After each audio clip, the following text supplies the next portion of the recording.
Right. And they basically are saying you have to provide first-party coverage, permissive use coverage within the scope of the policy. Exactly. And then Gibson says the same thing. If you have it, it uses a language, quote, up to the policy's limits. Exactly. Now that's this case. And we're just talking about the level of coverage. We're not talking about whether we properly excluded it or not in this case. And what all I was saying in response to the other question was the cases cited by the lower court do not apply because, yes, they excluded coverage above the minimums, but entirely different circumstances, not implicating the omnibus case or statute. All right. Thank you, counsel. And you have some rebuttal time. Thank you. Ms. Snowden, let's hear from you. Thank you, Your Honor. May it please the court. My name is Susan Snowden, and I'm representing United Financial today. I want to jump directly to the issue of Gibson and Jenkins. And first of all, I beg to differ. They are not the same as the instant case. The case here today involves your typical auto insurance liability policy. Gibson and Jenkins all dealt with municipal policies that can be, under West Virginia law, specifically tailored and crafted to save municipalities money. And in Gibson, specifically under head note 8 and 9, the court in that case said in the policy it would violate 33-631 to include a defense within limits provision that erodes, exhausts, wastes, and cannibalizes the death, policy, bodily injury, loss, or damage liability coverage of the policy. It would violate the reduce or nullify a vehicle owner's liability coverage by charging insurance claims management expenses, and this is the important part, against their liability coverage. In the instant case, our liability coverage, as set forth by the West Virginia legislature statutorily, is $25,000 for this particular policy. That's the minimum amount you have to exclude if you have not included it. Absolutely. But in this case, the policy provides $1 million coverage, and you've gone way above the minimum, and what out is the exclusion. We didn't knock out the coverage, as does the statute on its face in Section A. But under West Virginia substantive law. I'm giving you substantive law. I'm quoting West Virginia statutory law, and Gibson, which excluded that particular statute, and Gibson coverage is up to the policy limits. Gibson and Jenkins are unique in that they involve uninsured and municipality law. That is a totally different animal than the automobile liability coverage at play in the typical auto coverage, which we're talking about here today. And under Adkins versus Meter, when the language of an insurance policy is contrary to statute and therefore void, the policy should be construed to contain the coverage required by West Virginia law. This court acknowledged that itself in the opinion which the judge below relied upon in Nationwide Mutual Insurance Company versus Continental, which cited the Supreme Court of Appeals decisions in Jones, Dotz, and Burr. When West Virginia has found that an attempt to exclude or restrict coverage violated state law, it has voided the restriction or exclusion only up to the level of minimum coverage. It has permitted it to operate above the minimum. If it were not so, then the premiums charged... That was an allowable exclusion. That is an allowable exclusion. The policy, Section 33, does not allow the exclusion in any circumstance and knocks it out and says the policy limits apply, the contractual limits. No, Your Honor, in Jones versus Motorist Mutual, that... Why don't you read the statute first? Let's start with the statute. These cases apply to other circumstances, and the statutory language talks about it explicitly. The statutory language does not specifically exclude the workers' compensation or employers' liability policy exclusions. In all the cases that West Virginia has argued, and I know Jenkins because unfortunately I was in that case, that dealt with municipalities and the exclusions. Gibson, the minimum financial responsibility was the contracted for amount of the policy. It was $1 million across the board. And Jenkins, the issue was whether or not governmental immunity would apply. When it did apply, then the issue was, is that a creation of an uninsured event? In all the cases that you cite, and in all the cases we cited in our brief and the district court below relied upon, they followed the analysis of West Virginia Supreme Court as well as the Fourth Circuit analysis in Nationwide Continental, which is if a policy provision is void, it is only void as to what the state would require by statute. And our financial responsibility law is clear. In this case, that is $25,000.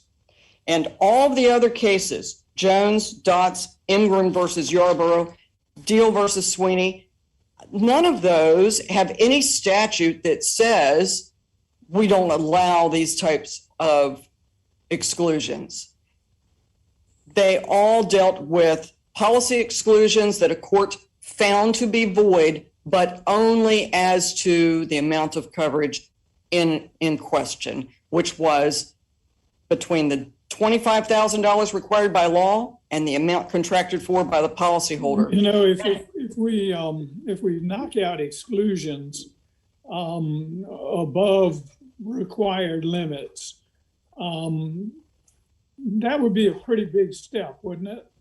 It would be a complete departure from West Virginia's substantive law case as it deals, Your Honor, with auto liability policies. Well, that's why I'm thinking. I mean, to me, it seems to be a pretty important question here, whether exclusions are still viable above statutorily required limits.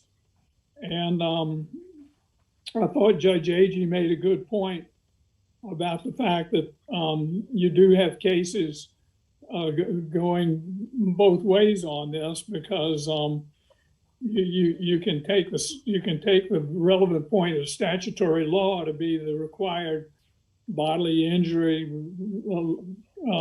limit at 25,000, and then you have to ask, you know, what role does that play? Does that set a limit on the exclusion or not? But what I'm saying is, what would you think about Judge Agee's suggestion that we certify this to West Virginia, given the fact that it's a fairly consequential issue? It is very consequential. And if the court were to do so, I feel pretty confident that I know what the answer from our Supreme Court would be, and that would be this.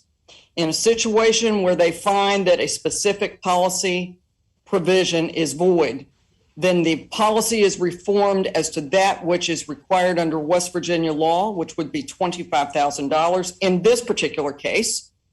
And in the contracted for amount, the policyholder bought exactly what they thought they were getting. They just can't be denied as to a third party protection up to that which an insurance company is required to reform to, which is what was done in this case. We went back and reformed the policy. The question then became between Mr. Farmer and myself, how much is that worth? I would also note that the only other case that the other side relies upon is Cameco Hess, which is a professional liability policy for accountants. Again, a totally different type of policy of insurance than what we have at issue here. Let me ask you, under the current policy we have before us, Yes, Your Honor. if the homeowner here drove the vehicle and instead of injuring an employee of the contractor, injured a pedestrian walking on the sidewalk in front of his house, what would the coverage be? At first Level blush, of coverage. At first blush, the contracted for amount.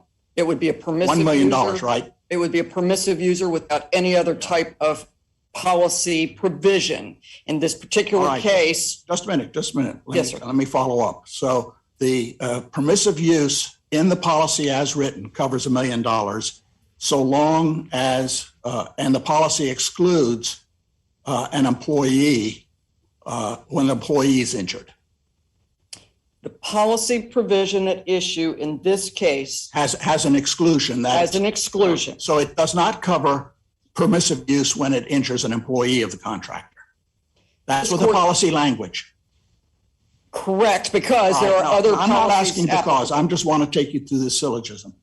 So we knocked out that exclusion. And we have put basically the employee's claim on par with the pedestrian's claim. The pedestrian, you agreed, has a claim up to $1 million under the policy. Employee, now you would say, has a claim only to $25,000 because he's an employee. Yet we knocked that out. It would be a very peculiar result, it seems to me, when West Virginia says a permissive user has to be a permissive user, whether it's pedestrian or an employee of the contractor. And we knocked out the employer exclusion. And so now we would be treating that employer, employee the same as we'd treat the pedestrian, because that's required by section 33-6-31A.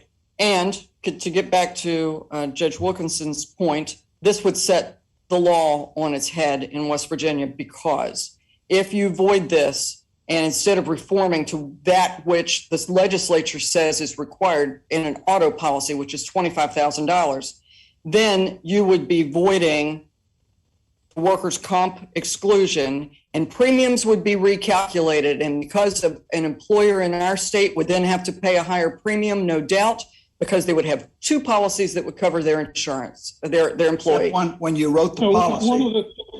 One of the things that concerns me here is that there must be a great many policies where the exclusion where the exclusion is for far more than the required bodily injury coverage. And it's a quintessential question of state law. Not only does the nature of it a quintessential question of state law, but the practical consequences in West Virginia are pretty substantial. If we say we knock out the exclusion altogether, even above required bodily injury limits. That's not only a question of state law, it's the practical dimensions of the question. There must be a lot of insurance policies that were proceeding under the idea that the exclusion was still in effect above the required bodily limits, and they set premiums based on that assumption. And, they do. And maybe it's a wrong assumption. I don't know, but it seems to me that you make a colorable argument that it's a valid assumption. And it just worried about turning West Virginia insurance law inside out. The difficulty then would be if you follow Judge Niemeyer's conclusion, every employee would have double coverage. They would have workers' compensation and the employer's insurance policy for an auto accident. And that's never been the case. It's always been the case when a third person causes the injury, not the employer.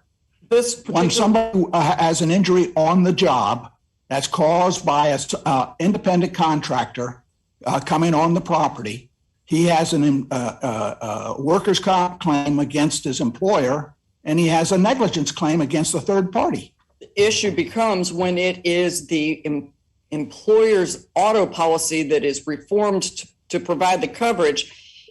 This particular exclusion, and again, the court below never issued a ruling on this exclusion. This court did. And the exclusion says it's whether the insured may be liable as an employer or in any other capacity. That applies even then, I believe, to the permissive user. And in this particular case, how would an insurance carrier ever calculate a premium not knowing if it's going to have the $1 million coverage for an exclusion that this court then says is void? Our state statute, when you underwrote it, the statute was there the whole time. When you underwrite in West Virginia, you have to provide permissive use coverage. And if you didn't figure that in, you tried to exclude it in the policy. But as we held in our earlier opinion, that exclusion was prohibited under West Virginia law. And as this court has held in prior opinions, once the public policy concerns at the heart of the omnibus clause and the minimum financial responsibility limits are satisfied, the exclusion is valid, can be valid and enforceable. And that's exactly what this court has previously done under the same types of circumstances. Again, the only cases cited by the other side are not auto liability insurance policies. They are professional liability policies. They are policies specifically crafted by cities so that they can afford insurance coverage. They aren't Joe Blow contractor contracting for a policy of insurance. And so what we're asking Counsel, let me ask you one other question here. There's an important question on our court about whether we are following our own precedent. And I want, the question is raised as to whether that earlier precedent knocked out the exclusion altogether up to the policy limits, or whether our earlier case knocked out the exclusion only up to $25,000, and that it was operable on amounts above that. Given the fact that, you know, that following the law of the case is very important, what language do you point to in the prior opinion that would indicate we knocked out the exclusion only to the amount of $25,000 rather than doing away with it altogether and allowing the policy limits as a measure of recovery? Just what language do you point to that would give us the assurance that the prior holding was limited in the way that you suggest? Because I think it's important to follow the law of the case. Yes, Your Honor. And in this particular circumstance, this court specifically says, because we conclude that United Financial may not deny liability coverage to Perry by reason of either the workers' compensation exclusion or the employee indemnification and employer's liability exclusion, we vacate the district court's judgment and remand for further proceedings as to any unresolved issues. And then if one looks at this court's opinions in United States versus Harvey from 2010, although the doctrine of law of the case applies both to questions actually decided as well as to those decided by necessary implication, it does not reach questions which might have been decided but were not. And again, the case, the phrase that you repeated about unresolved issues, what gives you confidence that unresolved issues included the one to which I just alluded, which is that the exclusion might be knocked out only up to $25,000? Well, because as we all agree on both sides here, though one addressed $25,000, because in the original decision from the district court, the only exclusion upon which that court relied below was workers' compensation. Upon appeal to this court also considered, particularly Judge Niemeyer, the employee's exclusion.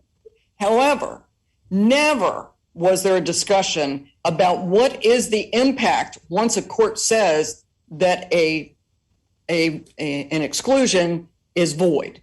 And under West Virginia law, the court below agreed with our position, which I can tell you I've argued numerous times in state court and before the Supreme Court. There is a void policy of insurance or exclusion in a policy of insurance It only requires that the minimum financial responsibility be met, which is why we are asking that this court, under Fourth Circuit precedents, Nationwide versus Continental being one, that once the public policy concerns at the heart of the Omnibus Clause and the minimum financial responsibility limits are satisfied, that this court find that exclusions may be enforced, even though found void, may be enforced above the limits required by a state's minimum financial responsibility. Counsel, let me, Yes. before your time runs, in the initial district court decision that came up on the prior appeal,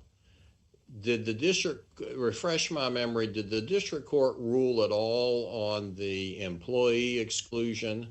No, Your Honor, he specifically said, I'm not going to address this. I am, once I found that it was a workers' compensation matter, I'm not addressing the employer's liability. Never was addressed.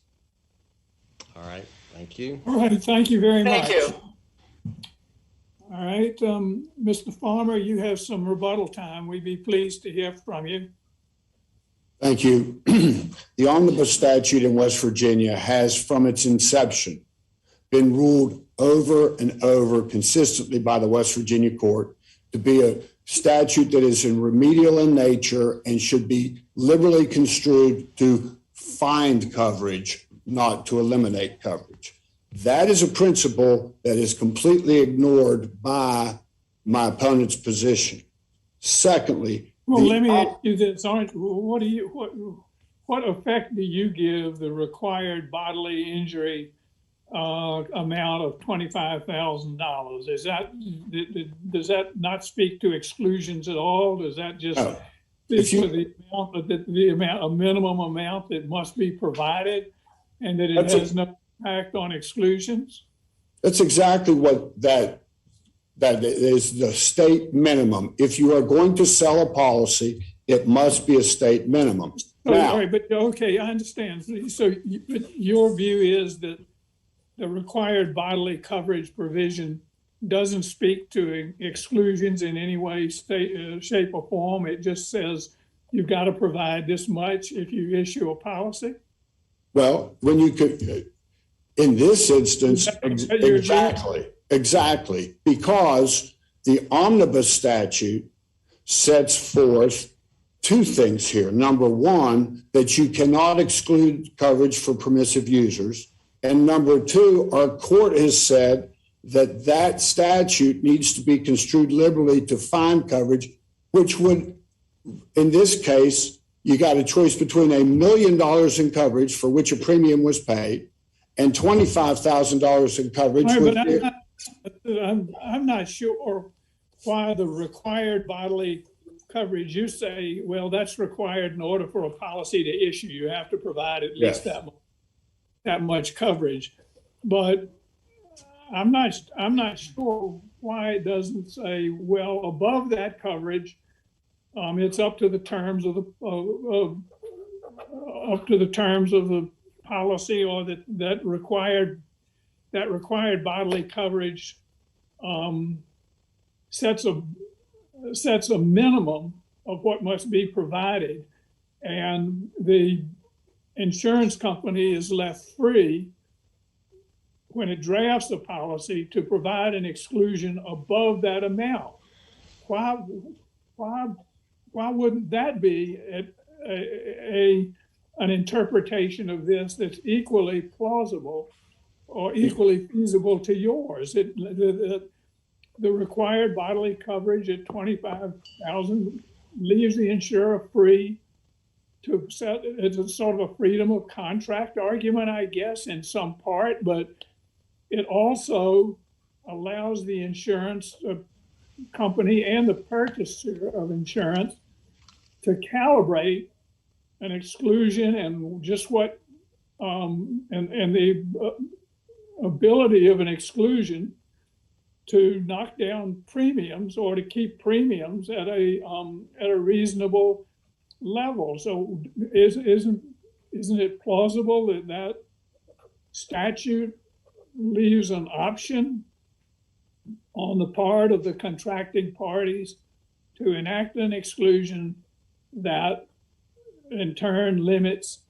the amount that an insurer would likely to charge an insured in terms of a premium. I mean, it seems to me your view of it ties the hands of the contracting parties to a Your pretty Honor. substantial extent.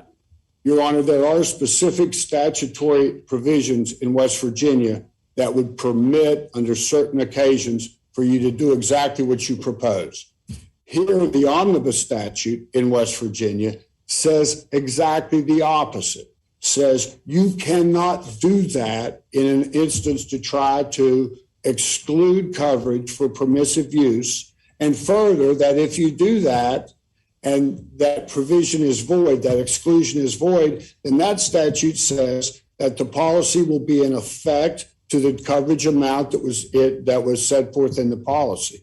So the answer to your question is there are instances in West Virginia where the legislature has said, yeah, you can do that. You can exclude a specific driver. And I got a bonehead kid that I don't want to drive my car. Our statute, I'm out of time, but if I can finish my thought. We have a statute that says you can exclude that because I don't want you to have to pay for the bonehead kid if you're not going to let the bonehead kid use it. But this statutory scheme says you cannot do that with permissive users. And if you do that with permissive users, and there's an exclusion that is null and void and unenforceable as ruled upon by this court in this case, then the effect of that is going to be that you will have insurance in the contracted amount. And in this case, that's $1 million. All right. Thank you very much. Thank you all. Thank you for your time. All right. We will we'll move. Judge directly- Wilkinson, can we take a very short recess since they've got to change out the lawyers? Sure. We'll All take right. a 5-minute recess. All right, thank you. Before we'll take a brief recess.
belief that the district court erred in granting the Rule 50A motion by usurping the province of the jury, deciding material facts, and assessing the credibility and weight to be given to certain testimony, and that is a reversible error that should remand this matter back to the district court in the Eastern District of North Carolina.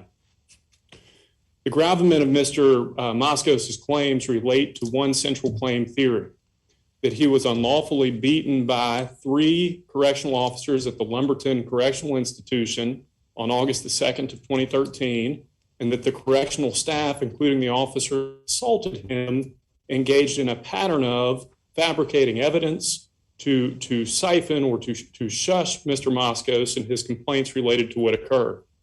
There are certain facts in this case that are agreed, and those are the facts giving rise to the altercation that occurred on August 2nd, 2013. Everyone acknowledges that it was about 105 degrees in Lumberton, North Carolina on the date this incident occurred.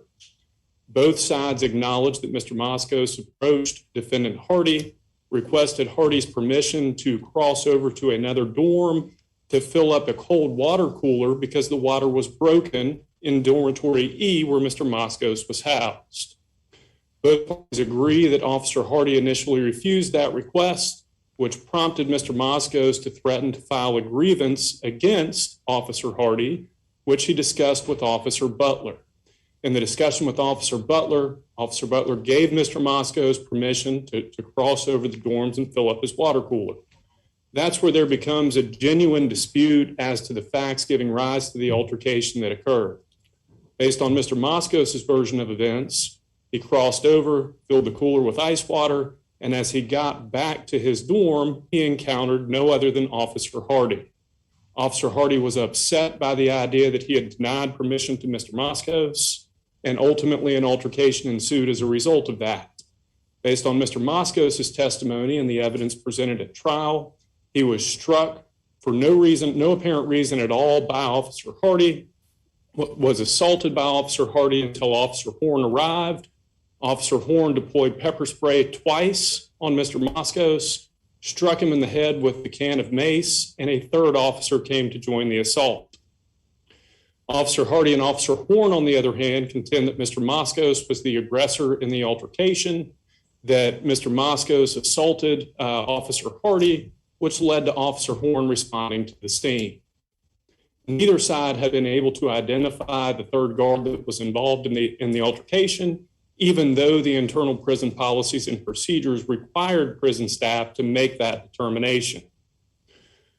Mr. Moskos contends that following this use of force incident, there was a delay in decontaminating the pepper spray. There was a delay in sending him out for outside medical treatment.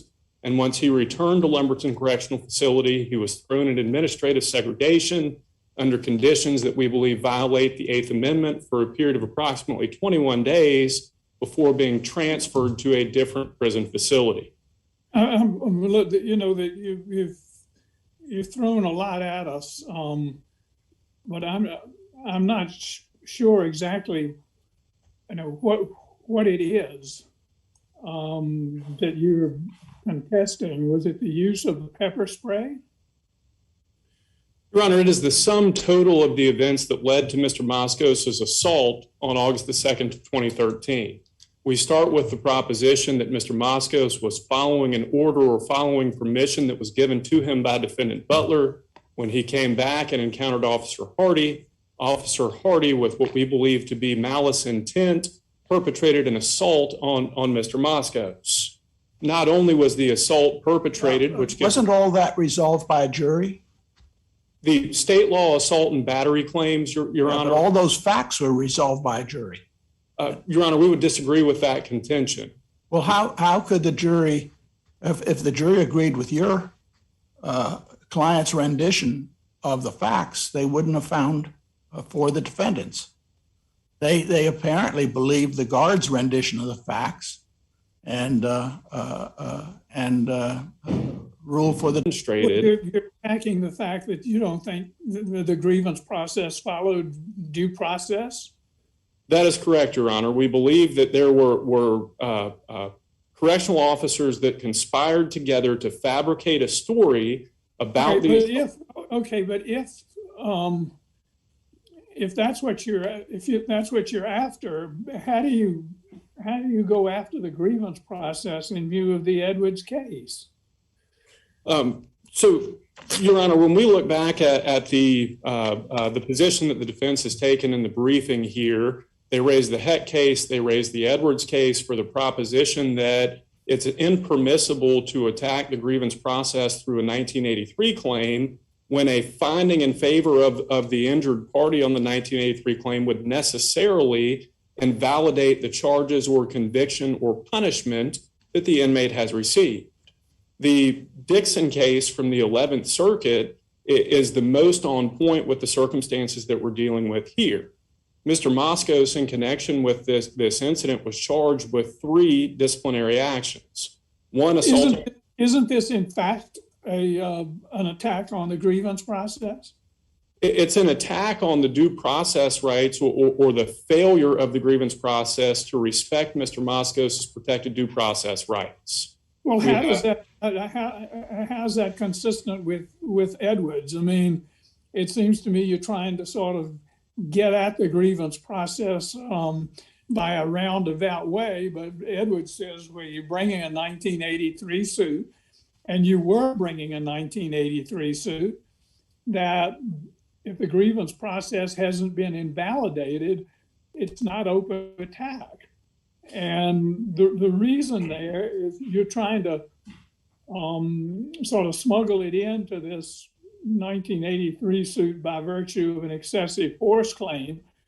But the basic point here is that so often these attacks on the grievance process are dealing with the loss of good time credit, and to the extent that that impacts the duration of one's confinement, it's a habeas action and not a 1983 action. And I realize you're just saying, no, this is all ancillary to our attack on the excessive force claim, and the grievance process is simply an evidentiary item that we raise in conjunction with the excessive force claim. But why wasn't the district court correct in saying that Edwards presents a hurdle for you? The reason, Your Honor, would be the 11th Circuit's decision in the Dixon versus Hodges case. Well, what about the Supreme Court's decision? Our view of Heck and Edwards is that they stand for the proposition that a 1983 claim is barred if a finding in favor of the injured party invalidates or necessarily invalidates the punishment or conviction associated with that offense. Here we're not dealing with that at all. There were 3 offenses that Mr. Moskos was charged with. 1, assaulting an officer, which he admitted in open court that he fought back after being struck, which provides an independent basis for that disciplinary finding to stand. Use of profane language, which he admitted from the witness stand. Yeah, but this doesn't help answering the question. I've been waiting. I think Judge Wilkins has asked you about 3 times now, why isn't Edwards applicable to a challenge to the grievance process? The simple response, Your Honor, is that it does not invalidate the underlying charges or disciplinary repercussions that Mr. Moskos experienced as a result of the charges that he received. But then you can't challenge it if it hasn't been invalidated. My reading of the case law is different from that, Your Honor. My reading of the case law is that not the case law, Edwards. Stick with Edwards. What's your take on Edwards? Why doesn't Edwards preclude the 14th Amendment attack? Our position is that it doesn't preclude the 14th Amendment attack because this 14th Amendment claim does nothing to invalidate the sentence or the disciplinary action that Mr. Moskos received. Our theory relates to what led to the grievance process. The failure to get... Basically, you're saying the grievance process was invalid because the state advanced fabricated evidence, deliberately fabricated evidence. That is correct. But the jury found to the contrary, didn't they? The jury never decided that issue. Sure, they believed the officers and found the truthfulness of their statements. The court made that determination, we believe, on the Rule 50A motion, and made that determination by making comments on the record without giving a limiting instruction to the jury to disregard his comments about the grievance process. But what you're saying is that the attacks on the grievance process are perfectly okay so long as they're raised in conjunction with another claim. You say all we need to do is to attach the attack to the grievance process as ancillary to another claim, and thereby the Supreme Court's ruling in Edwards is of no effect. And I just wonder why that isn't a circumvention of what the Supreme Court wanted. I read Edwards to say where you're talking about a 1983 claim and where the disciplinary proceeding, the disciplinary ruling has not been invalidated, that it is immune from attack. If you don't like the disciplinary proceeding, go in the file 2254 or whatever and talk about, the fact of duration of confinement. But in this case, if we agreed with you, every grievance process would be open to attack in this sort of collateral fashion.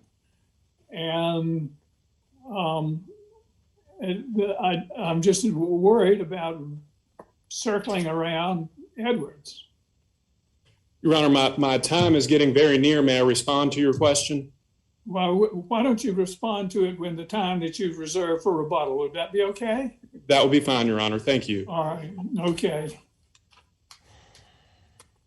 Thank you. And Ms. Narashikam, we're delighted to hear from you. Good morning, Your Honors. May it please the court, my name is Sripriya Narasimhan, and I represent the state defendants in this action. I'm happy to go through each of the claims that Mr. Moskos has raised on appeal, but I'd like to start with the two issues that my friend on the other side noted in his opening and that the court seemed interested in first, with your indulgence. On the issue of the application of Edwards versus Balasag, my friend on the other side seems to argue today that, as Judge Wilkinson alluded to, attacks on the grievance procedures are admissible or acceptable if they are attacked, if they're attached to another claim. And that's precisely what the Supreme Court in Edwards said was absolutely wrong. So just to take the court through some of the factual similarities between Edwards and this case, in Edwards, a person was housed in a correctional facility and alleged that a hearing officer at his disciplinary hearing concealed exculpatory witness statements and refused to ask specified questions of requested witnesses. The individual claimed that the cause for this exclusion was the deceit and bias of the hearing officer. And the Supreme Court held that allegations of deceit and bias and impropriety in prison disciplinary proceedings were collateral attacks on the validity of the proceedings themselves and could not move forward under a 1983 claim just because they were recharacterized as a 1983 claim. But they're saying that all that goes out the window because we're not really attacking the grievance proceeding. We're attacking the use of excessive force and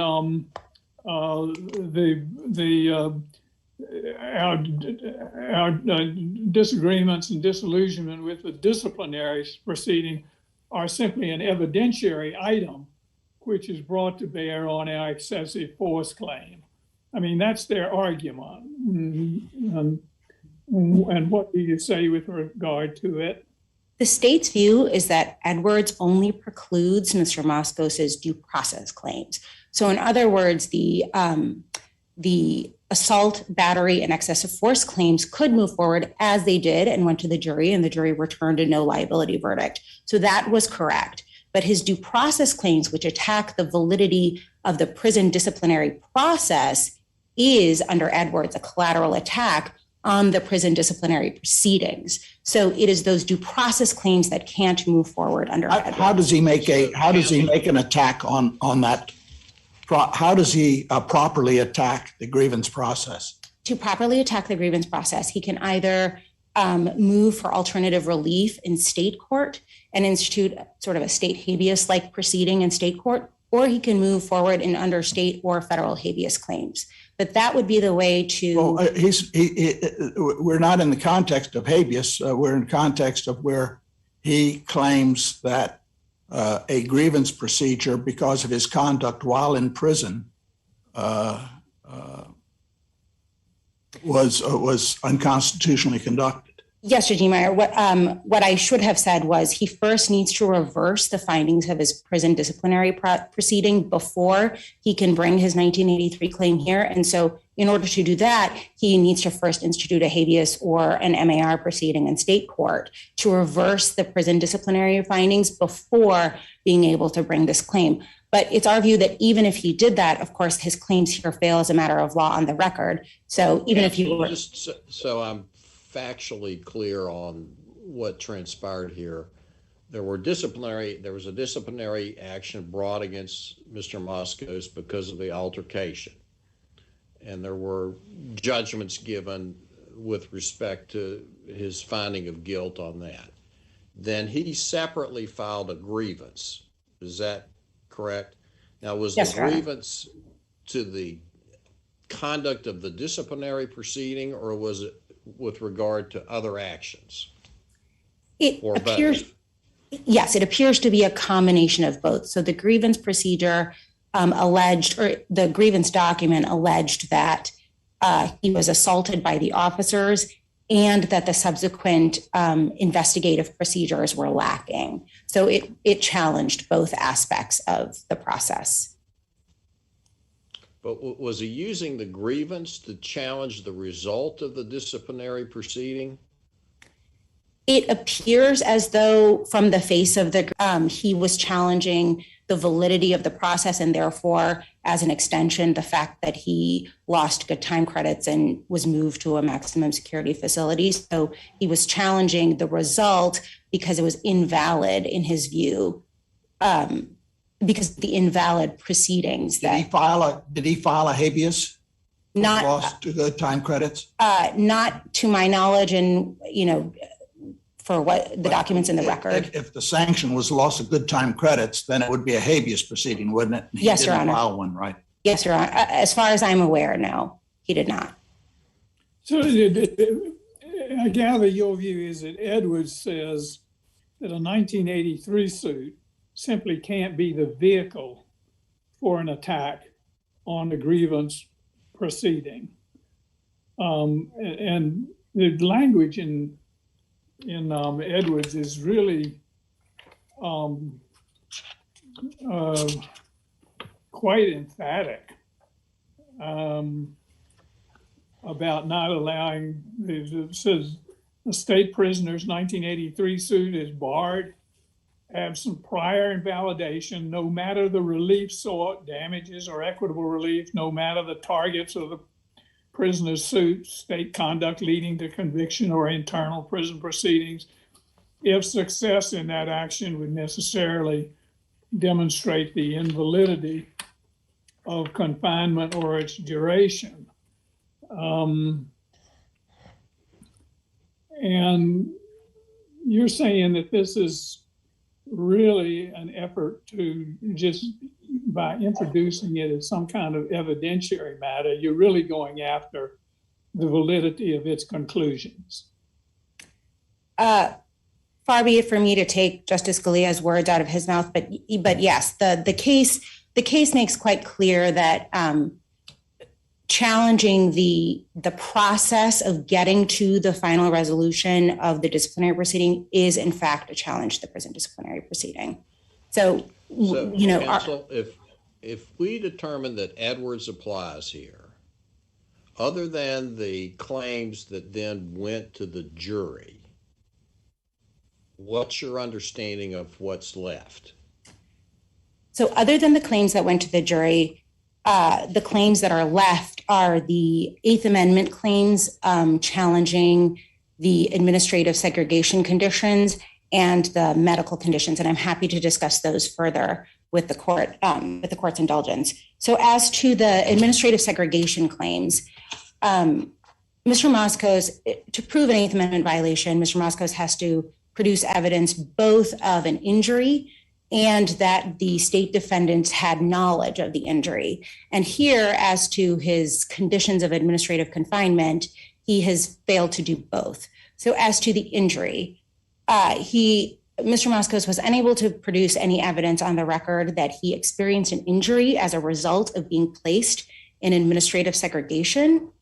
The sole evidence that my friend on the other side cites is the investigative comments in the prison disciplinary infraction report on page 1056 of the joint appendix.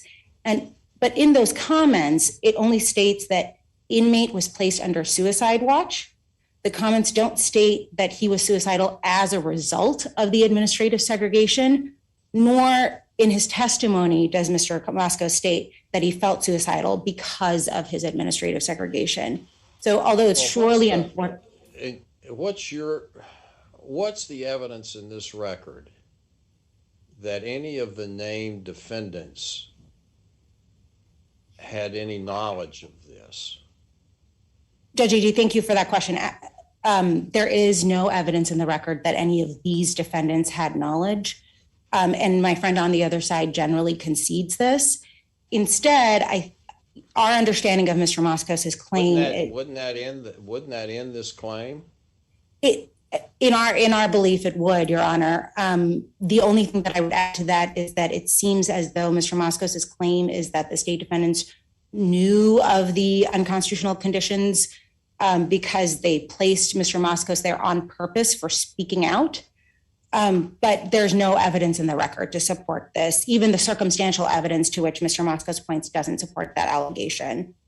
There's no causal link, for example, between the state defendants and the alleged unconstitutional conditions under which he claims he was kept. So he's failed to both show the injury as well. I mean, it is alleged, but your point is it's alleged in conclusory terms. It is alleged, and there's no evidence to support it, which is why we went through plaintiff's presentation at trial and the court entered a directed verdict because there was simply no evidence to support a jury being able to find that Mr. Moscos had been able to prove both the substantive and objective prongs of the Eighth Amendment claim. All right, now, in terms of Judge Agee's question about what is left, do we have two different deliberate indifference claims? One, the deliberate indifference to a serious medical need, and secondly, the deliberate indifference to inhumane conditions. As I understand it, those two are still under challenge. Yes, Your Honor. We just spoke about the administrative conditions claim. So with your permission, I'll move on to the medical needs allegation. As to the humane conditions and administrative segregation, you're saying there's simply no involvement of Correct. individual defendants. There's no involvement and there's no showing of injury either. Those same two problems exist in the medical needs claim as well. Mr. Moscos failed to produce evidence that he was injured as a result of the delay in decontamination. The only evidence that my friend on the other side cites to is that Mr. Moscos claimed that his eyes were burning after the pepper spray was applied, but he produced no testimony or medical evidence to show that his eyes were burning as a result of the delay in decontamination, which is what is required here. Okay, now, in terms of what was resolved by the jury, and I want you to refresh my recollection here, as I understand it, the excessive force claim was resolved by the jury. That's exactly right, Judge Wilkinson. That's correct.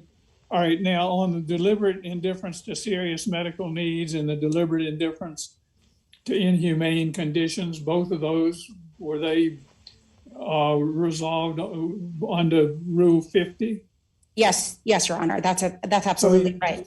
So you've got the excessive force claim, which the jury resolved, and then you've got the two deliberate indifference claims to the inhumane conditions and to a serious medical need.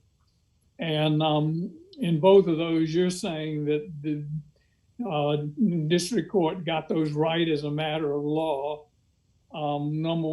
because there was no serious medical need because it was a transitory matter with respect to the pepper spray, and the effects of that wore off fairly quickly. And if you want to make an Eighth Amendment claim out of delay, there has to be a serious injury involved as a result of that delay. And then you're talking about the inhumane conditions, and you're saying there's no involvement of the defendants.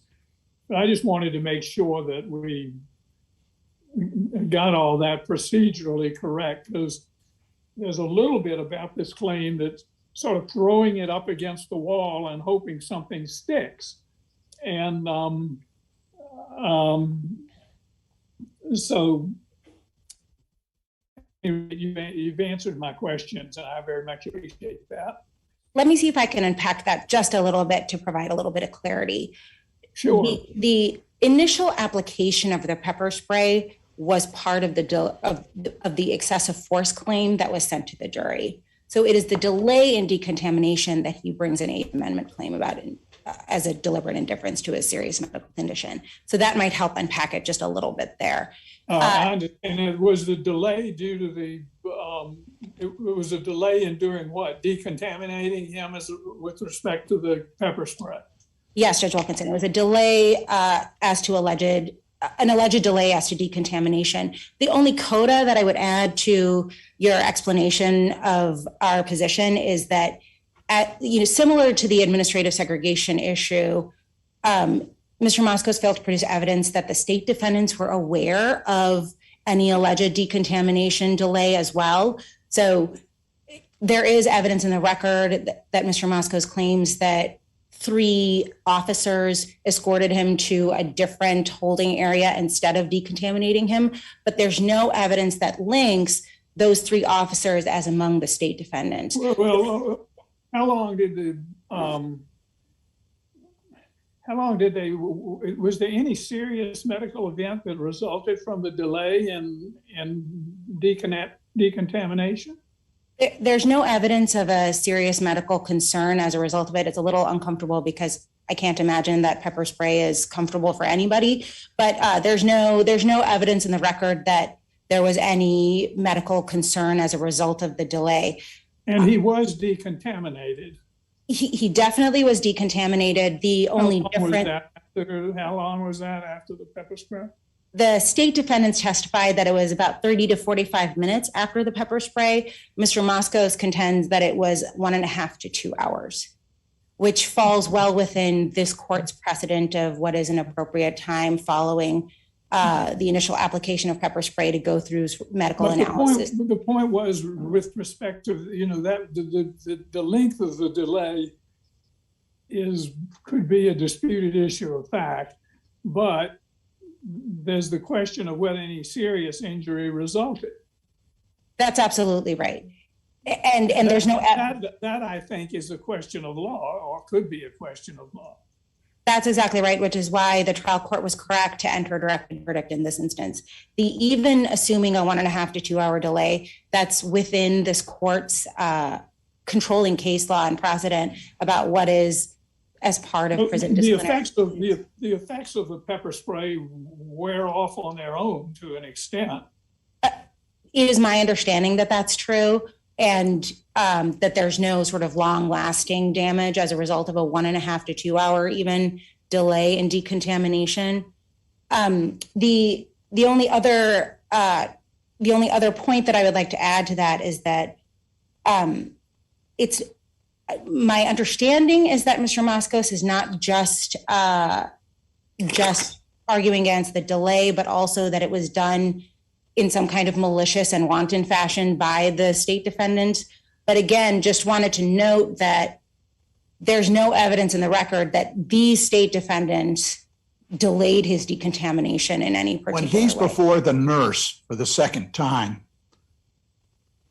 that clearly, if he had a complaint, that would be an opportunity to provide some water or something for his eyes, although natural tears probably does something too. But Was there any evidence that he complained at that point?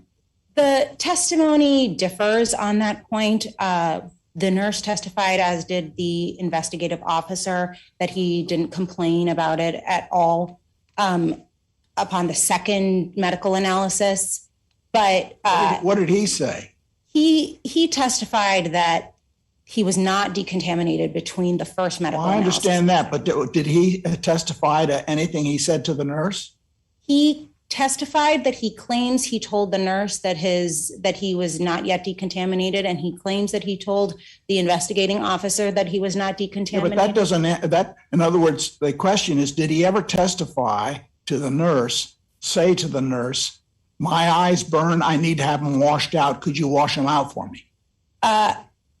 He does not testify that he said, I need it washed out, I need my eyes washed out, they haven't been decontaminated yet, as you requested. That aspect of it definitely was not part of his testimony and part of the record. So it's not. Let me ask you one further question. You say the excessive force claim was resolved by the jury, and if if you even let's say, just purely hypothetically, that there was an error, an evidentiary error, I assume that only arguendo, because it's a matter for the district court's discretion. But even if the disciplinary evidence as to the disciplinary proceeding was in error in some way, if that evidentiary point was in error in some way, would that affect the ultimate soundness of the jury verdict, or is it harmless? It's harmless only because the jury heard for themselves. I see that I've run out of time. May I just answer? I want you to answer my question. The jury heard both sides of the story. The jury heard from Mr. Moskos about his version of the events, and the jury heard from the prison officials. So in our view, there's no error, because what happened before in the grievance proceeding had no effect on what the jury heard and the evidence that the jury considered. So you're arguing in the alternative that there was no Edwards, that under Edwards there was no error, and even if there was an error, it was harmless under Rule Civil Procedure 61, because the jury heard both sides of the question and got the essence of it laid out before them. As to the assault and battery and excessive force claims, yes, that's exactly right. The assault and battery and excessive force. Yes. As to the due process claims, however, Mr. Moskos failed to state a claim as a matter of law, and so he would be out of luck. That's pretty clearly an Edwards question. Yes, exactly. Okay. We thank you. And we will be glad to hear from Mr. Burton and Roboto. Thank you, Your Honor. I want to go back for just a minute and make one fundamental factual point. Mr. Moskos represented himself pro se through summary judgment. Judge Boyle had an opportunity to consider at summary judgment whether certain of the claims that were ultimately adjudicated on the Rule 50A motion should have been dismissed as a matter of law. He decided not to dismiss the claims at that juncture, but instead decided to limit evidence that we could present on Mr. Moskos' behalf at the trial related to certain of those claims. When we talk about the Edwards decision, we're not advocating at all for a bright line rule that so long as it's a collateral challenge through a different claim, that it's permissible. We believe that Mr. Moskos' claims fall squarely within the exceptions discussed in What did you want to put in evidence before the juries precisely? We wanted to be able to question Officer McRae or Superintendent McRae about what he did to investigate the allegations made in Mr. Moskos' grievance and what evidence they had to support the ultimate finding that there was no substantive evidence to support Mr. Moskos' claim. Well, what's that got to do with the price of fish? I mean, I agree with the district court's initial reaction. I thought you were trying to say that they collaborated and fabricated evidence. Oh, we are very much. You had nothing. You had no basis. No basis to make a question. I mean, to make that argument. You had no evidence on that, did you? We had the testimony of Mr. Moskos as to what occurred that day. We had the testimony from. And he could testify to that. That's correct, and he did testify to that. Okay. He testified. I know, but I'm trying to find out what was excluded. In other words, it sounds to me like you just want to have some kind of history of what he investigated. What he investigated, if he did nothing or he did everything, none of that makes a bit of difference as to whether your client succeeds on the claims he made. Your Honor, frankly, I disagree. It does make a Well, difference. tell me what It makes a difference because, number one, the information in the grievance was entirely consistent with the story that Mr. Moskos has maintained since the very beginning of this case. It further shows an additional prison official who is working in tandem with the other offending guards to prevent Mr. Moskos from being able to exercise his due process rights and have a legitimate opportunity for this circumstance to be investigated. Well, all right, well, granted, but these evidentiary rulings are within the discretion of the district court, and at a minimum, Edwards the district court was entitled to rely on Edwards to inform its discretion. We just can't reduce the case to irrelevance. And to my mind, Edwards says you don't use 1983 suits as a vehicle to relitigate in a 1983 context disciplinary proceedings that have not been ruled invalid. And there are other ways to go at the disciplinary proceedings, and he never availed himself of those. But the Edwards decision says what it says, and you may quarrel with the district court's ruling, but at a minimum, given that it's a discretionary ruling, Edwards would be available to inform that discretion, particularly when you've got a case before the jury where the essential evidence was introduced on both sides. The jury's, the plaintiff says, this is my story, and the defendant says, this is my story, and it comes down to one of these credibility matters. Your Honor, if I may respond just very briefly. Very briefly, yes. Again, the Edwards decision, as well as the cases that follow Edwards, speak about the concept that it's only impermissible when it seeks to invalidate the underlying punishment. We are not seeking to invalidate the underlying punishment that Mr. Moskos received. We're simply asking this court to take a full-scale totality of the circumstances view of the evidence presented in the case, and we believe that the only way that the court can grant the Rule 50 motion is to decide which version of events he believed based on the evidence presented. That's the function of the jury. The jury's function was usurped by Judge Boyle in his ruling, and we believe that that's reversible error. All right. Thank you. Thank you. All right. I wanted to say that we appreciate both of your arguments. We can't come down and greet you because of circumstances that are obvious to us all, but I really do appreciate both of the presentations that you've made. All right. Thank you, Your Honor, and we appreciate the opportunity. Okay. Let's move into our final case. Let's take another 5-minute recess. We'll come back and move into our final case. Okay? Okay.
be happy to hear from you whenever you're ready.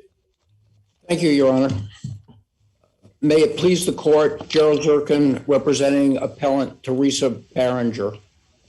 Your Honor, it's not every statement to a DOJ agent, be it an assistant U.S. attorney or an FBI agent, violates Section 1001. The statement must be material to a specific matter within the jurisdiction of the agency. When the agency has power to exercise authority in the particular situation. We know that from Rogers, from the Supreme Court, not just the broad subject matter, and likewise decisions of Blankenship in the 11th Circuit and Lutz in the 6th.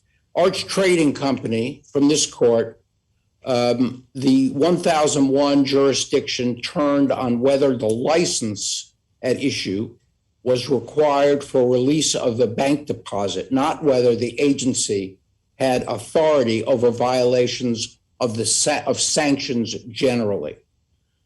So the court must look at the specific transaction at issue to determine whether or not the agency has authority over that. And it is not that agents were investigating, quote, whether Barringer had committed any crimes at work, as the government has posited in their brief. Fishing expeditions do not satisfy the jurisdiction requirement. Ms. Barringer's withdrawals from her 401k. Let me ask you this, how is this a fishing expedition? Because the FBI was investigating not only failure to pay withholding taxes to the IRS, but also I thought there were financial misdeeds at JNR that were the subject of the investigation as well. Yes, Your Honor. I'm not saying that this was a fishing expedition. What I was trying to say was that the standard that the government seems to put forward in its brief, that it's sufficient that they were trying to find out what crimes of unknown description Barringer had committed at work. That is not the standard. The standard is much more specific than that. So we have to look at what the transactions were, and the transactions at issue, of course, they're the tax counts, clearly, but the other part of it is the wire fraud. I thought jurisdiction in this matter was determined by the question of whether the investigative authority had the power to act. And if that's the standard, whether the investigator had the power to act, the FBI is a part of the Department of Justice. And the investigation would likely play a critical role in whether a prosecution was ultimately brought. And so a lot of times, the federal authority is divided between the investigative authority and between the investigative function and the prosecutorial function. I mean, every U.S. attorney's office is relying on an investigative function of sorts. Certainly the DOJ does. So why isn't the standard one of the jurisdictional standard one of the power to act? And how did the FBI as an agency of the Department of Justice lack the power to act in this situation? Because there could be no crime here. That's why they couldn't. Their authority is to act in relation to possible federal crimes. And it is clear, given the nature of a 401k, so what we know is that there was no, that the trustee did not have a property interest he was a trustee. Trustees don't have a property interest in the corpus of the trust, which was the 401k plan. And therefore, let me ask you Mr. Zirkin, what you just said. Isn't it criminal to take money that should be paid or the money should be paid and withheld from the employees' paychecks. And in turn, the money was taken from the 401k. And so what I'm thinking is, isn't the government's interest here not just in getting the money, but in how it gets the money? And how it gets the money is through the widely used and indispensable tax collection mechanism, which is withholding from an employee's paychecks. And these are they're known as withholding taxes. And if everybody's free to just freelance and pay the IRS from whatever pool of money they think it's desirable, wouldn't that be a significant impediment to the tax collection system? But it may be, Your Honor, but that is not the issue for determining jurisdiction in terms of DOJ. DOJ is investigating crimes, and the crime here that's being investigated, that these statements related to, the crimes are wire fraud. And there was no possibility of wire fraud here because the trustee, AXA, could not be deprived of something of value. And that is the sine qua non of the wire fraud statute. This court said that in Adler. That you got those counts dismissed. Well, we did, Your Honor. That is correct. I mean, they did. I was not trial counsel. Isn't this a spillover argument? It is a spillover argument. So the argument is that if these had been dismissed as they should have been pre-trial, then we would not have had a situation in which the evidence on the fraud, which was incredibly prejudicial. Wasn't the indictment sufficient? The indictment, the form of the indictment used the statutory language, as many indictments do. As a matter of fact, most of the ones I've seen do. And on its face, it could hardly be dismissed. Well, two points to that, Your Honor. The first one is that where an element of the offense is not within the statutory language, which is the case here, because that is what, if you look at Adler and what is the sine qua non of this crime, the deprivation of something from another is not the language that's in the statute. And that is an essential element. So first of all, it does not have all the elements in it if you just quote the statutory language. But the indictment went beyond that. And the indictment identified what the act was that constituted the wire fraud.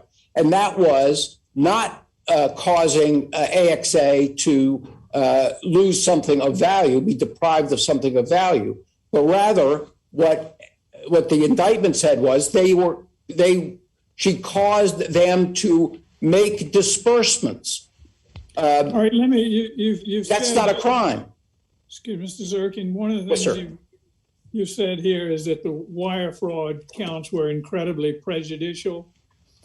But didn't the district court, I think it's a Supreme Court case in United States v. Powell, which says that we shouldn't try to mix and match and sort of look at one claim, a jury's verdict with respect to one count and see if it lines up consistently with another count. And didn't the district judge here give very careful instructions that each count was to be considered by the jury on its own and as a separate matter? And isn't that something that would have gone, that instruction have gone, operated considerably to mitigate any prejudice that you claim with respect to the wire fraud count? I think absolutely not, Your Honor. And there are a couple of parts to that. The first one is this trial had the most minimalist jury instructions that I've ever seen. But beyond that, the fact is that evidence was put on over and over and over again about the fact that she had seen these warnings. She read the fraud warnings. She did it anyhow. She lied. They said it over and over again. They got testimony. They didn't just put on the forms that she signed. They put on the blank forms. Then they did it again with the forms, every time having the witness read the fraud warnings. But worse than that, we then get to the fact that they put on testimony, whether true or not, and we, of course, claim it's false testimony, but they put on testimony that she undermined, by her withdrawals, she jeopardized the entire 401k plan. They didn't give any explanation for that, and quite frankly, there is none. But they put on evidence that she had undermined everybody's 401k plan and all their retirements. Now, that is unbelievably prejudicial evidence, and there's no jury in the world that's going to separate that out. And what we then have is a jury that goes out, and from the time they leave the courtroom until they come back is an hour to deal with each count, and to deal with all the evidence, and to deal with all the exhibits, a ton of exhibits. Yes, Your Honor. Let me ask you a question about that.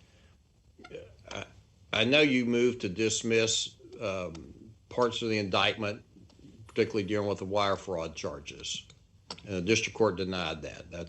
Is that correct? That's correct, sir. All right. So were there separate objections made during the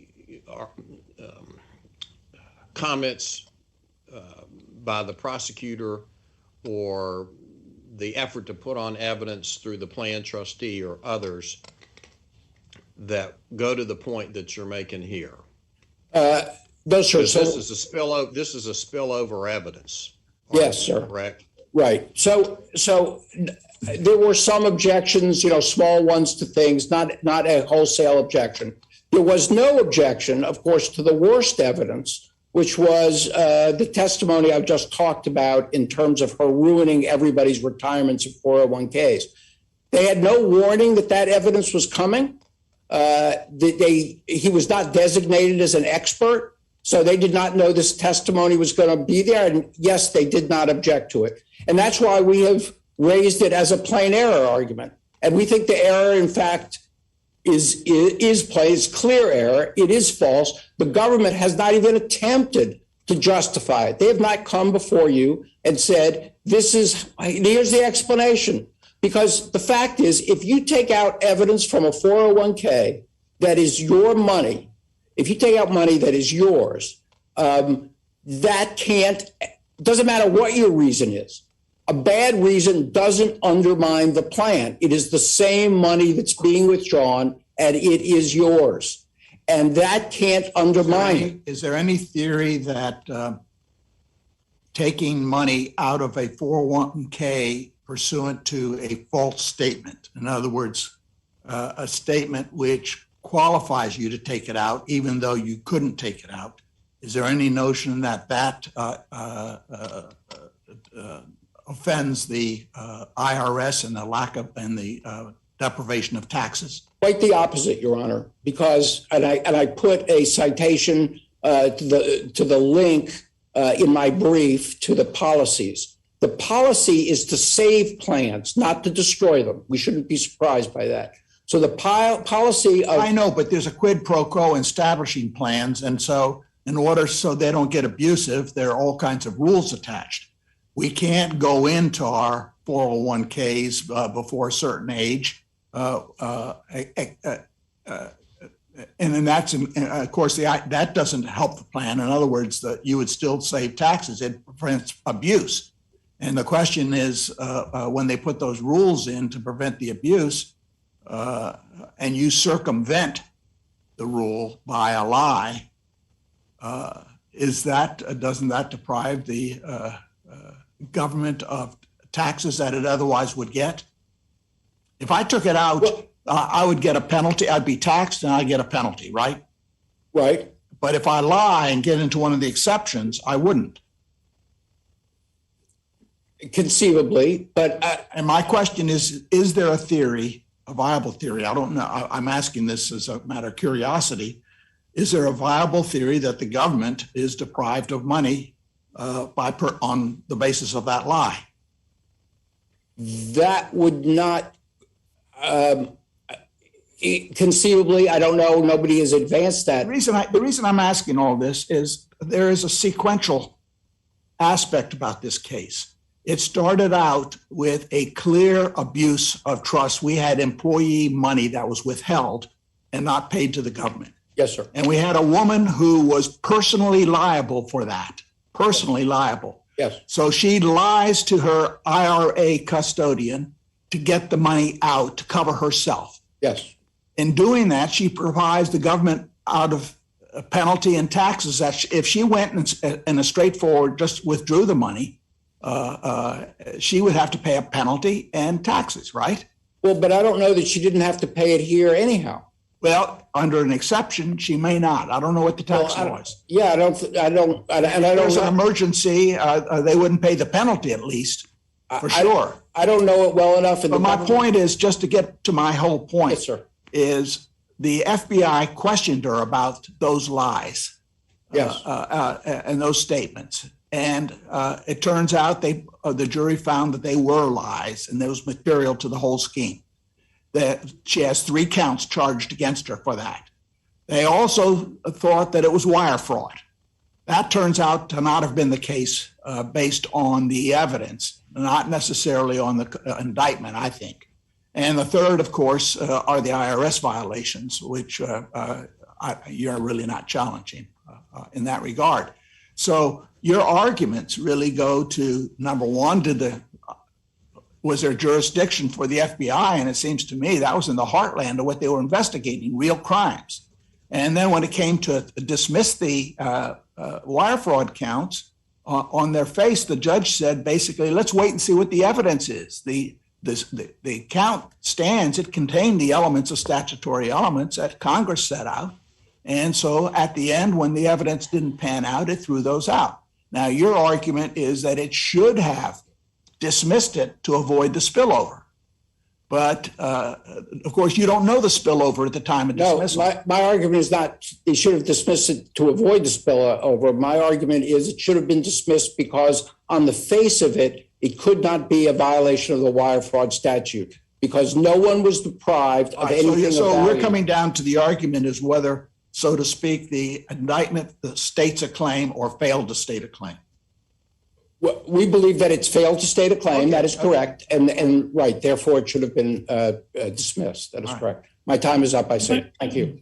Thank you, Mr. Zirkin. You have some rebuttal time as well. Yes, sir. Ms. Brockhorst. May it please the court. Your Honors, I believe Judge Niemeyer's pretty well laid out the government's arguments in this case. Well, I didn't intend to lay out. I was trying to find out where your colleagues' arguments were, but please address them as these were inquiries. I do believe you've hit on most of the points that I wanted to make today, which is primarily that almost every issue in this brief comes down to the question of whether the wire fraud charges were properly before the court in the first instance. And as defense counsel has pointed out, in his view, comes down to whether or not it is possible under any theory or any amount of evidence for there to be a property interest of another in the 401k plan. And in preparing for this argument, I felt like perhaps we're in a kind of childish is to is not argument in the brief. And so I looked more into exactly the nature of a trust. And I went to Black's Law Dictionary, being not an ERISA attorney, and felt like that might be a good place to start. I'll point out that the second part of the first definition of the word trust, which a 401k plan is a trust, in Black's Law Dictionary is a property interest held by one person, the trustee, at the request of another, the settlor, for the benefit of a third party, the beneficiary.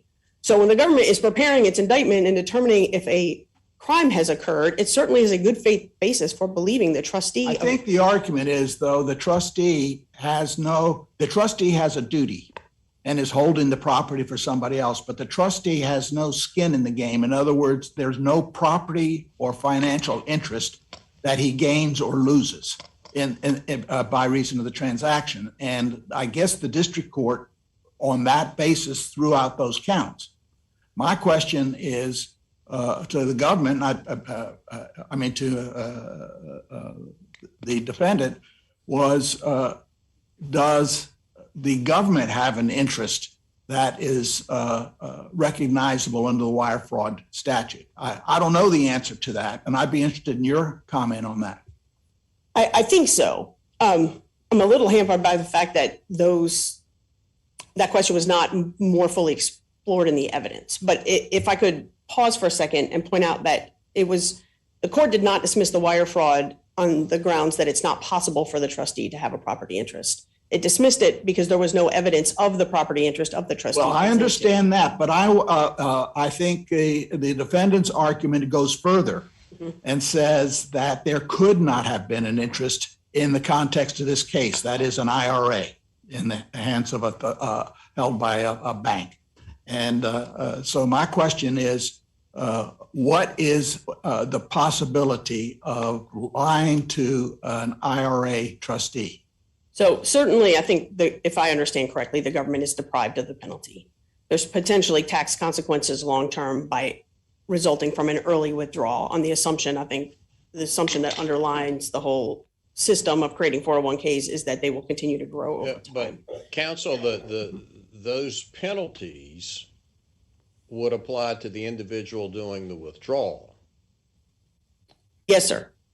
But they would be paid to the IRS, however. They'd be paid to the IRS, but the question here goes, well, what's the, because I think this is a 401k that's a corporate sponsored, it's not an IRA.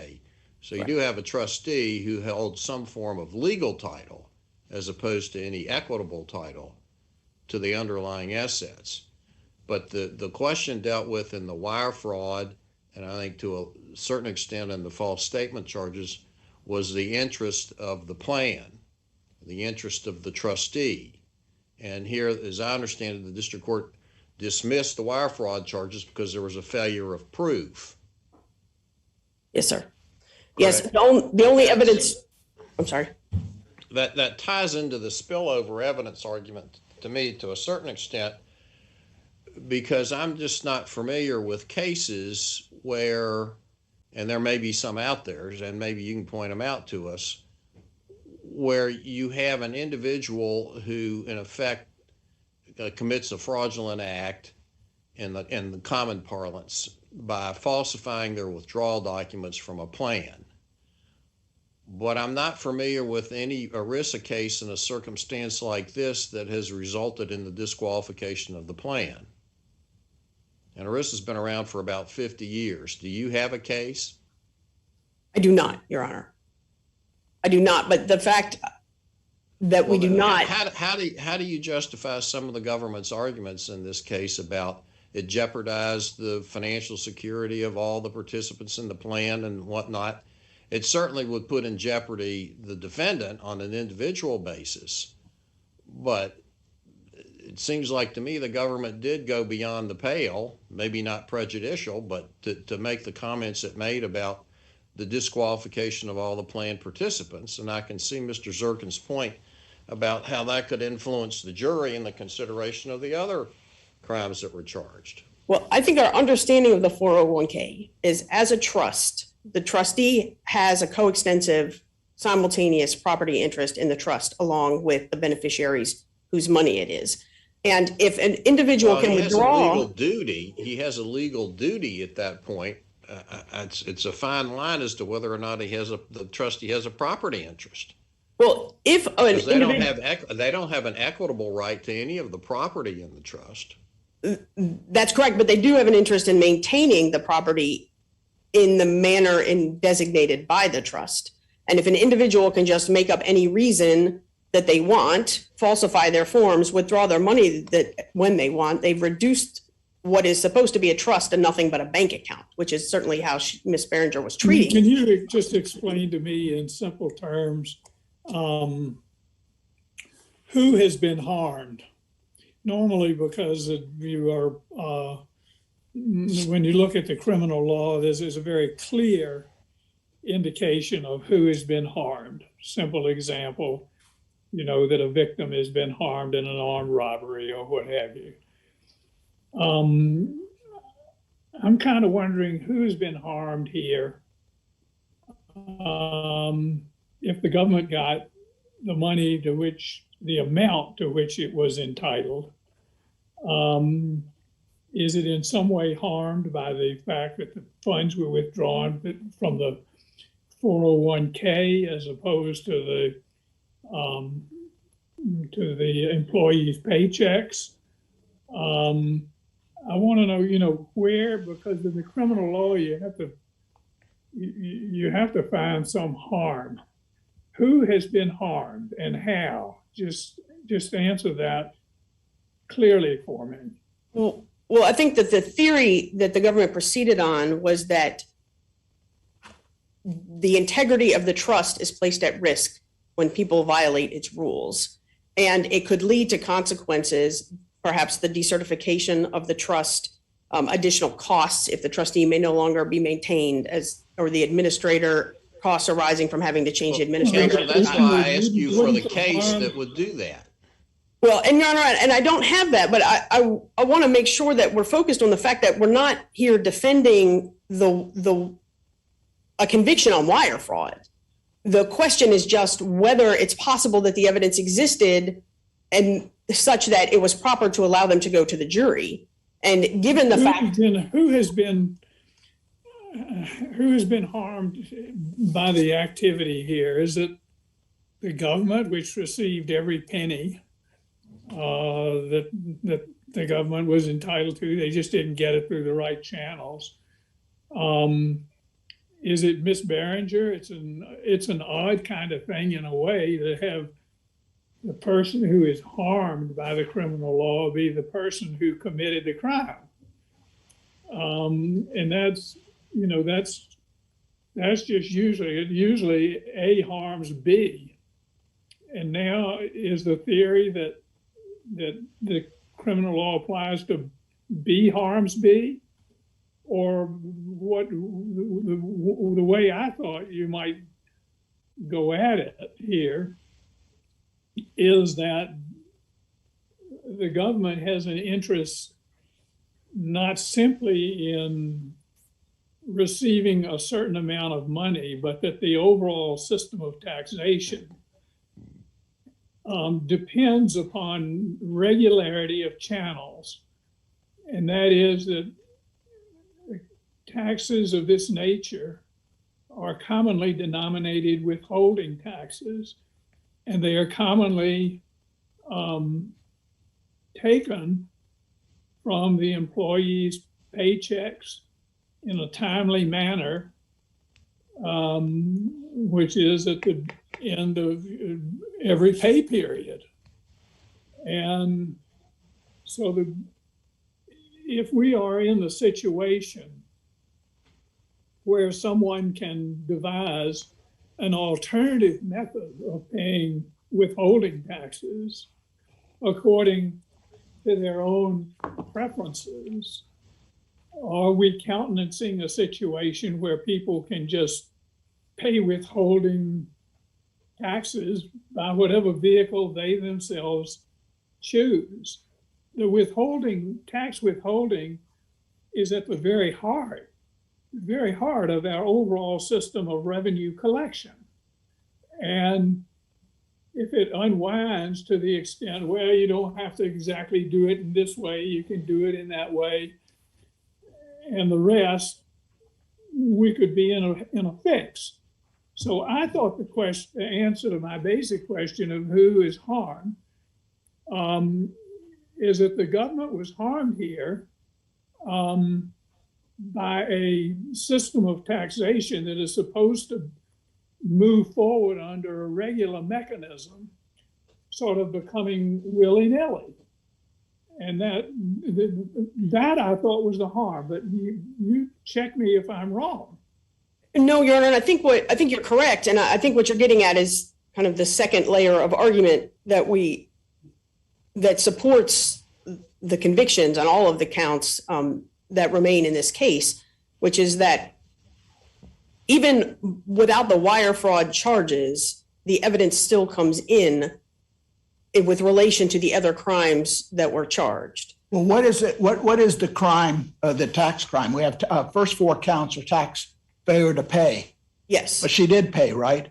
Well, she did not timely pay the. Well, is it a timely issue? That's it? It was ultimately paid. I think Yeah. perhaps even after the case was brought, I may be wrong about that. Well, with regards to the 2014 withdrawal from the 401k, she takes out that money and uses it to pay previous withholding taxes. I'm trying to understand the theory even of the IR. I'm actually following up a little bit on Judge Wilkinson's question, but what is the violation? The statute says failure to pay, but all of them were paid, weren't they? Ultimately, they were all paid. So why is there a crime? Because they were not paid when they were supposed to be paid. Does a statute say they have to be paid within a certain time? The statute itself does not say that they were paid. Does a regulation? That's my understanding. I don't have a citation for Your Honor. Well, the statutes and regulations that lay out the withholding tax mechanism. There are. Yes, sir.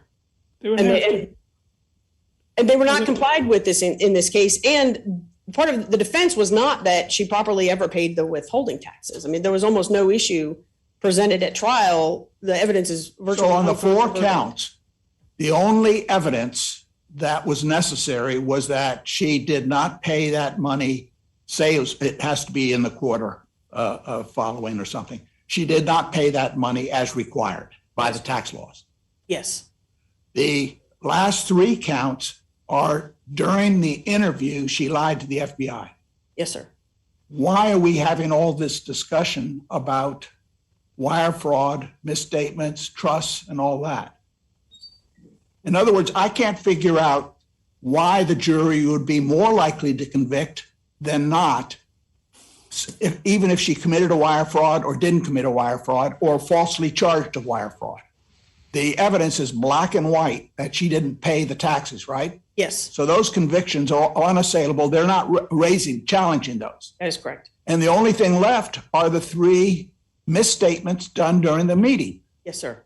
And they were all done in anticipation of an investigation within the jurisdiction. In other words, I'm just wondering why. I guess I should be posing this to Mr. Zirkin, but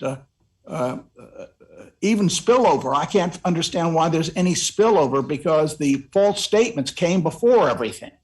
Yes, sir. They came in that meeting where the FBI was asking questions, and she lied. And the argument. And that's what the jury found. She lied. Yes, sir. And the argument defense counsel puts forward for why the 1001 charges were not proper and that the lies are not material or within the jurisdiction of the government takes an extremely narrow view that is not supported by the case law as to both jurisdiction and materiality. The fact is, as the Supreme We can Court address that. But I think they're in part other and words, parcel. all this discussion about whether there's a spillover effect, I don't understand even the possibility of a spillover effect because the events giving rise to the last 3 counts preceded all the charges. Basically, it was an investigation, and we can argue about whether the investigation related to an actual crimes, but it certainly related to the background of the tax, and it shows the intent to avoid taxes, the inability to pay the taxes. I'm posing it to the wrong person. Well, that is exactly the point that we tried to make in the brief, that the wire fraud question is frankly just a huge distraction because all of the evidence that came in was proper as to the 1001 charges and her knowledge and intent as to the tax charges. She obviously knows she's done something wrong with the taxes because she's lying on a form to get money out of her 401k that she's not permitted to take to repay the taxes in 2014. And then she lies again in 2016 to take more money out of her 401k, knowing she hasn't paid the employment taxes. But then even knowing that she has an obligation to pay those, still does not pay the taxes. She uses it to pay other vendors and creates Counsel, on a somewhat related vein, I understood Mr. Zirkin to say, and he can correct this if I misunderstood him, that on the spillover evidence claim that the standard of review was plain error. Is that your understanding? Yes, sir. Okay. What, as to the abuse of trust enhancement, normally, we find abuse of trust when the trust is placed with someone who has discretion, and they abuse their discretionary authority. In this case, she was not supposed to have any discretion. She was supposed to pay the taxes by withdrawing the proper amount from the employee's paychecks.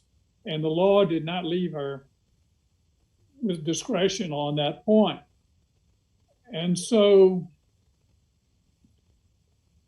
that doesn't speak to criminality on a great many of these points. It speaks only to the sentencing point of the abuse of the trust enhancement. But I'm wondering, the law applies to taxpayers and accountants and the like, and we either obey the law or we disobey the law. But every time an accountant has a duty to file an honest tax return, or every time a taxpayer has a duty to file an honest tax return and they don't, that's a violation of law. It leads to either a civil or criminal penalty. But that's not an abuse of trust enhancement, is it? Because the federal government is not entrusting us to pay such and such an amount. The law is demanding that we pay such and such an amount. And I'm just a little bit confused, I guess, as to why an abuse of trust enhancement could apply when there is a legal command to follow the law, but when no discretionary authority is reposed in the individual on whom the trust is conferred. And normally, I mean, there's a lot of circuit law out there that says to apply the abuse of trust enhancement, there should be some abuse of discretionary authority. And I think she was under a legal obligation to do certain things, but I don't understand that trust was necessary, reposed in her, as to which she could exercise discretion. What's your response to that? And Your Honor, I see my time is up, but I presume I may go forward. People always say my time is up when they want to dodge a question, but I'm happy to answer the question. And I think the answer is, as this court previously found in an unpublished decision in Smith, is that takes an overly narrow view of what the scope of the discretion is. She has clear legal dictates she is bound to follow in collecting and paying over those taxes, just like a medical professional must comply with Medicaid rules has a clear mandate to comply with those rules. But she's not supervised by the IRS. The IRS has instilled in her this obligation, but it doesn't manage her work. It doesn't watch how she does it. It just trusts. You agree that a breach of trust has to be discretionary? I thought that if you put money in the hands of a trustee for the benefit of beneficiaries, and you tell the trustee he must do this, he must pay taxes quarterly, he must pay out the tuition, and he fails to do it, that's an abuse of trust, isn't it? Yes, I would agree with that. And I think the Abdul Shafi factors don't necessarily take that into account. There may be a trustee's sole power, duties may be mandatory. But the trust aspect is that the trustee is holding the assets as opposed to somebody else. And here, the government takes the position that the employer has withheld employee money. And now the company is in trust to the government because it's now employee money that needs to be paid over to the IRS. In no way does it belong to the employer. And in that sense, it's a trustee, and the failure to pay it is a breach of that trust, isn't it? Yes, it is, Your Honor. And the employer has a fiduciary responsibility to both the IRS and the employees. At that moment, it has collected. Is there a case that categorizes that relationship as a trust relationship? I think United States versus Smith. Smith does it. That's our opinion. Yes. Does that rely on some other cases? No, Your Honor. I believe it just relied on the court's analysis of the relationship between the IRS. What is the limiting principle to your view? Well, I think that it would be appropriate to say that anytime there's a fiduciary obligation and it is violated, that is almost always per se a violation, an abuse of trust under the guidelines. Well, if I can ask one last question, not to belabor this, but that brings up the point of where would be the case where you're found to be a responsible person under the withholding statute where you would not automatically be guilty of an abuse of trust enhancement?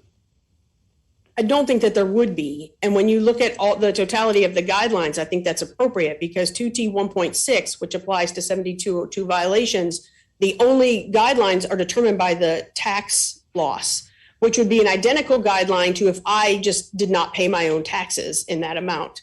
And certainly the person who is entrusted with the employee's money should be penalized more harshly than me just as a private citizen evading my taxes. And that's exactly what the abuse of position of trust is about, that you've been given a special duty and you are more culpable than the average person, in this case, a tax evader.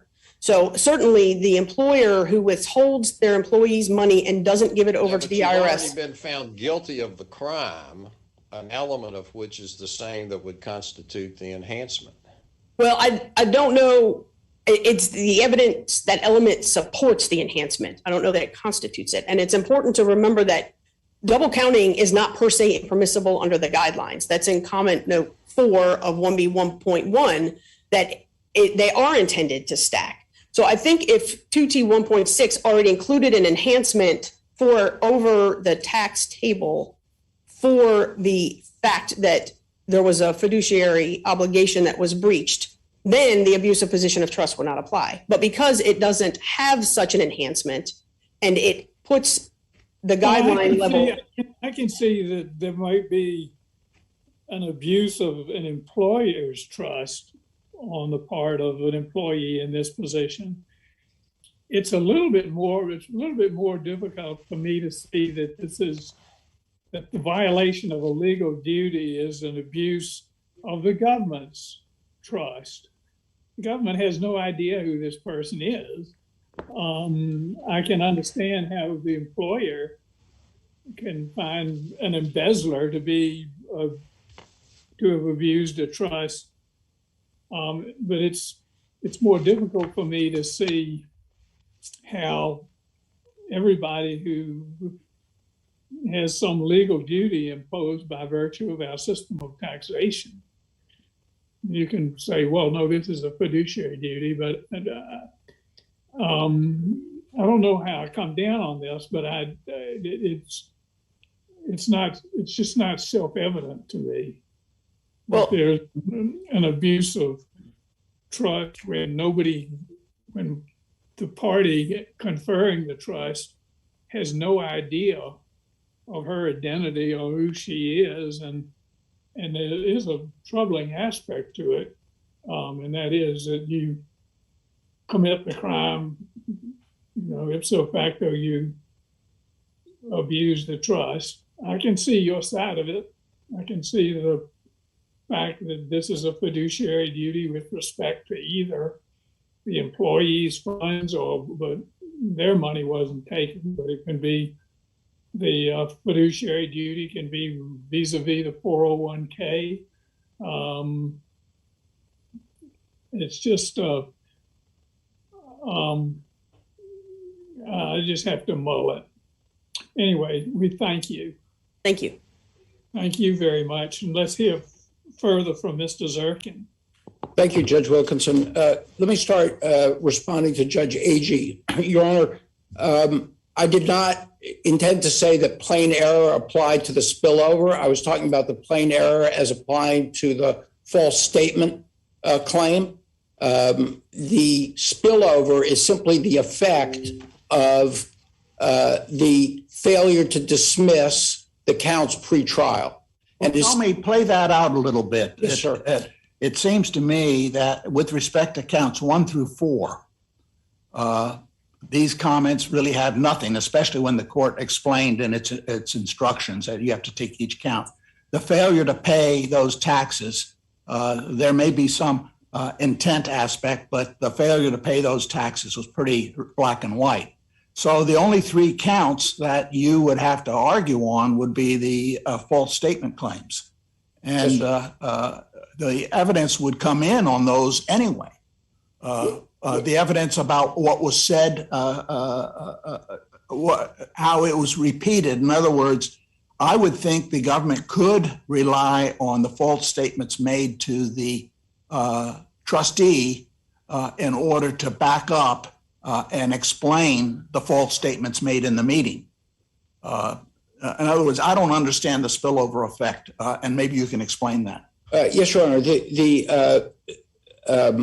I'm not sure I see that that would come in, and the burden is certainly on the government to prove. Well, it'd come in that she violated the 401k rules by lying. And in order to cover up that lie and show that it was not a mistake at the meeting with the FBI, they put that in. In other words, she could come back and say the meeting, the FBI, well, I misunderstood or overstated. This evidence would be part of the same play. The reason she's saying it to the FBI as she's lying to the FBI is to cover what she did to the 401k trustee. And I would think that would come into evidence pretty well. I don't think that, first of all, I don't think that that's necessarily entirely the case. But in addition, remember that the statements are not recorded, number one. So there was question as to what the statements actually were. Number two, there's a question of whether all the more reason to allow the evidence of her statements to the trustee in order to explain or to flesh out what she had stated and what the people at the meeting said she said. What did she say there? So she said, so she's charged with misstating her last day of work, how long she worked, and when she was paid. I don't see how all of this stuff about the fraud statements and you were warned and all, I don't see how all of that comes in. I don't see how this testimony comes in about the fact that you've ruined the retirements of all of your coworkers. Oh, she said one of the basic statements was foreclosure. And she said to the trustee, I'm doing this to avoid foreclosure. And she said the same thing to the FBI. And the foreclosure, of course, she had provided an explanation for. Arguably, I understand, but I'm saying whether it would have come into evidence. In other words, you're arguing the spillover effect unduly prejudiced her or before the jury. Well, I don't think that they could have gone through the litany of, when you read the way they did it, a litany of showing all the forms and showing the fraud warnings and going through all of that twice for every one of these things. I don't think that the court. Well, maybe that's repetitive and overplay. You have to object to that at trial. But the district court could have exercised different discretion if this had not been on the table. The court then is making a different balancing when it's judging whether or not it is more prejudicial than probative. So we don't know what the end of that is. Your Honors, if I might just, I know that my time is up, but just address one more thing that was said, which is this case you can't analyze this case based upon whether the government was harmed. That's not what she was indicted for. What she was indicted for was that she caused Company A, she lied to them to obtain monetary disbursements. It's not about whether the government's harmed. It's about whether or not she caused the trustee to make monetary disbursements. So that's the sole question, and whether or not that is a crime under wire fraud. Thank you.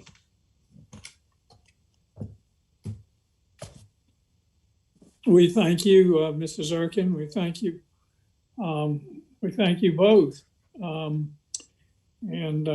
As I said to the previous council, we can't come down and shake your hands and everything, but we're nonetheless so appreciative of your coming here and giving us these fine arguments. And at this point, I'm going to ask the courtroom deputy to adjourn court for the day, and we'll retire to our conference. Honorable court stands adjourned until this afternoon. God save the United States and the